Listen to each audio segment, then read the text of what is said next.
January 7 to 2024. Ito yung boulders natin. I-deliver sa Navotas. Ito yung stockpile ng boulders natin dito sa quarry. Yan.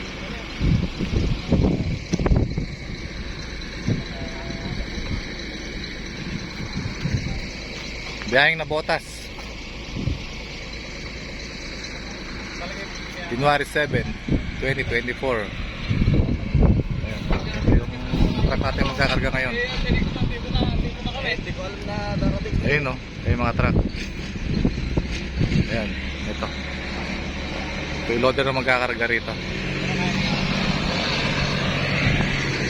Ito yung boulders natin, stockpile.